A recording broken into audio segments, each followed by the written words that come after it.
Guys, what are we looking at? We are looking at a cool knife that when I first unboxed it, I didn't want to say it, but I wasn't sure about it. This is the, let me make sure this is the Sitivien ST103. So it's kind of a weird name. I keep having to look at it because I'm kind of impressed, guys. I'm not gonna lie. This is one of the knives that came in that like right out of box, right in pocket. It's like a Steve Bellamy. I'm really digging it. So been carrying it for about 6 hours. So let's go ahead, turn this around, take a look at what I've seen so far. But you guys know what we're gonna do first. We're gonna turn down the volume because here comes a little bit of music.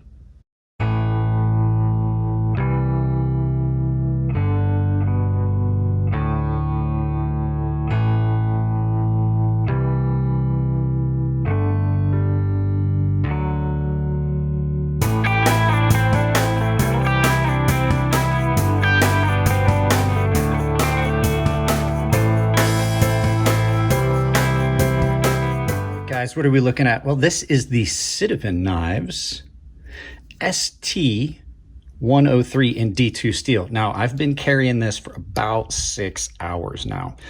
So it's just about 6 p.m. I put this in my pocket around noon. I'm not gonna lie, there's knives that show up and when Jared sends them to me, the initial impression is like there's some weirdness to them. This was one of those knives that I was like, I'm not sure about this, but I've had it out, I've been carrying it, and I'm not gonna lie, I cut down a good bit of cardboard with it.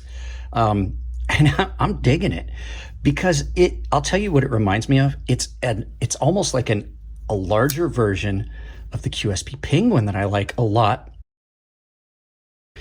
It's a little bit bigger, and I'm not gonna lie, as good as this knife is, I think this is a little bit more comfortable. So let's go ahead and take a good look at it. So what are we looking at? Nice Wharncliffe blade that is ground fairly thin behind the edge in D2 steel. D2 is not a bad steel. Be real careful with this because I historically can make D2 steel rust real badly, real easily. It is a flipper, so it's not a thumb stud operator like the QSP Penguin, but then you've got these unique G10 handles here that have this central ridge, and that's kind of what threw me off at first. I thought that was going to bother me. Really doesn't. It really does not. I will say I have on track pants now because it's evening time and I had a shower and everything. And I typically will be in jeans all in the daytime. And I'm not gonna lie, this felt a little tight in jeans, but in track pants, it's just about perfect. Here, let's see. So it's got about just the perfect tension for track pants. And it's not difficult to get in and out of jeans. It's just a little tighter than I typically like in jeans.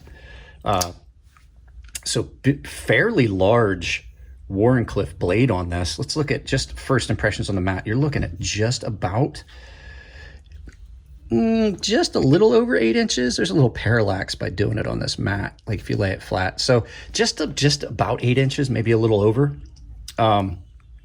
D2 steel, nice blade to handle ratio. That's something I like the blade to handle ratio on this is really good, and you can get away with a lot on Wharncliffe because the tip is further down, and so you can carry that pretty far up. You can actually, I can just barely touch the tip of that when it's closed. So that gives you a really good blade to handle ratio and allows you to utilize a lot more of the blade before you have to stop. I like Wharnies. Wharnies are great. This is a really nice showing. People argue, oh, that's probably a sheep's foot, or it could be, I don't care. It's a Wharncliffe style, sheep's foot style. They're real similar, really close. Comfortable in and out of pocket. I'm not gonna lie, it is really comfortable to open and close. Everything is positioned just about perfectly. Not a big fan of the pocket clip, but it's also not horrible. It's a lot like, I did the Bellamy first impression here a while ago, and the Bellamy's pocket clip was a lot like this. Really large, really tall.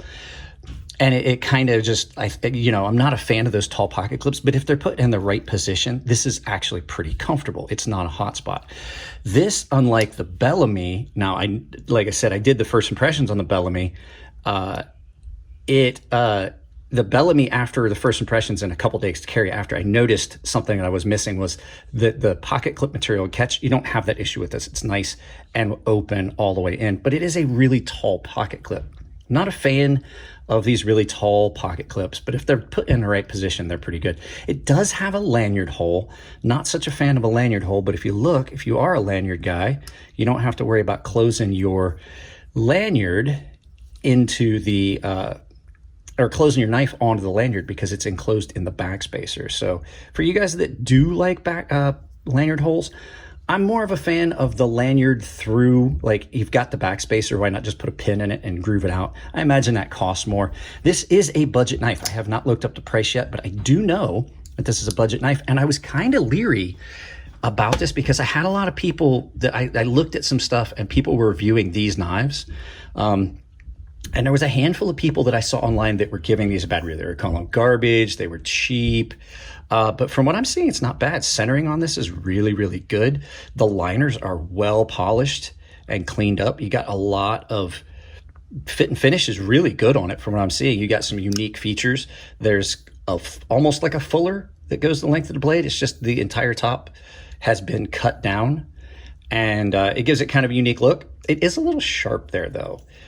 And unfortunately, it's done, you can't really use it. Like you can't finger flick off of that. If they had done it the opposite way, maybe. If they had left it higher and then milled the blade down. You know what I'm saying? Like this was left thicker. But it does give it a good aesthetic. The action on it is just shy of fall shut.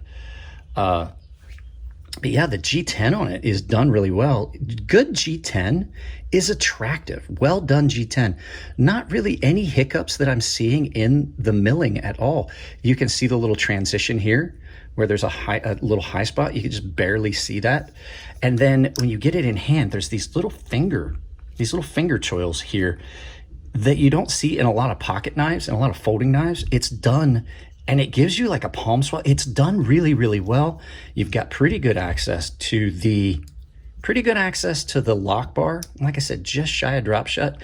I may clean it up before the final review just to see. Lockup on it is nice. There is no blade play. It's nice and solid. And like I said, centering is really good. The only thing I would say, and let's do a comparison. This is a much larger knife, as you can see. It's a much larger knife than the QSP Penguin. It being a little larger makes it a little less easy to get, like that's the nice thing about the QSP Penguin. I can still be back here in a safe area and get up on the very front of the blade. Well, I have really big hands. So I can get on it and do detail cutting. This one, I really have to choke way up and then there's not a safe spot. So like I basically would put my hand on the blade and people are like, oh, you could pinch grip it. Yeah, but then it kind of wants to roll. I'm not addressing the cut the way I would see what I'm saying. Like when I hold it that way where it's safe, it's not straight. I would have to pinch the blade and run the risk of cutting myself. Now, I handle knives all the time. I don't think I would have an issue with it. But yeah, detent on it's nice and solid. There's not any detent lash or play. Nice, snappy. It just fires open really nice. And like I said, it is attractive. And I do know these are budget. I don't know how much. The flipper tab is kind of proud. If that's something you don't like, that it's kind of proud, but it also gives you a very good forward finger guard. And the jimping on it is not hot. There's no hot spots. I like the fact that they went with just allowing you access to the lock bar without needing to put some jimping on it. As much as I like this knife, not such a fan of jimping on a lock bar. I really don't think it's necessary. And I really don't think that it's comfortable sometimes. It's not horrible on the QSP Penguin because it's not that egregious an offense because they're not sharp. But there's a lot of knives that they put jimping on that lock bar, on your liner lock, on that lock bar, and then it's just uncomfortable. And sometimes they do it really, really sharp, and sometimes it's really uncomfortable. But you're not getting any, like, there's no real special frills and stuff, but I kind of like that clean, you have a unique look without a lot of frills, without a lot of pop. And sometimes simple is best.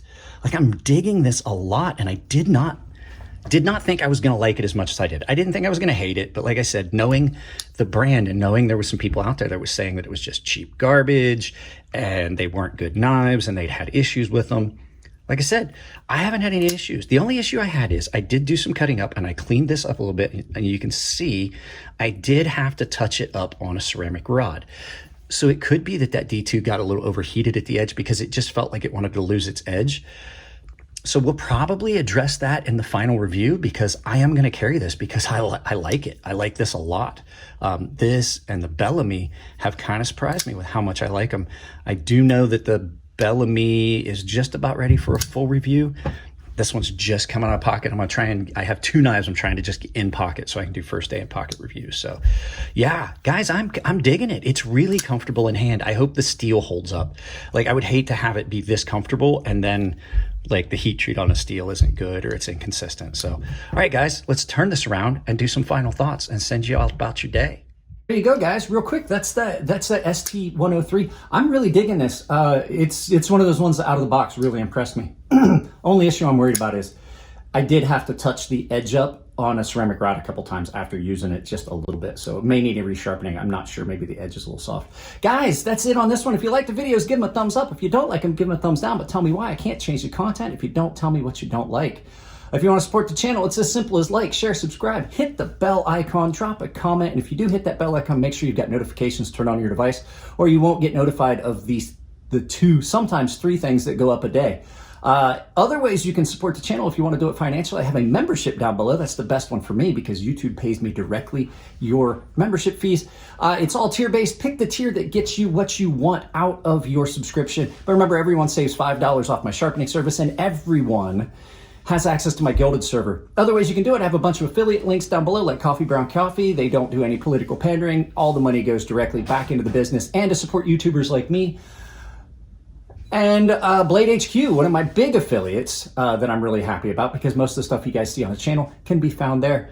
Other ways you can do it, the final way is I have a merchandise store down below on Ember Shirt Co. I've set up a coupon code that works anywhere on Ember Shirt Co. You can purchase my merchandise for 10% off, and that coupon code is CrazySharp, all one word, capital C, capital S. CrazySharp saves you 10% at checkout. If you send me pictures of you wearing my merchandise, I will put them in the video.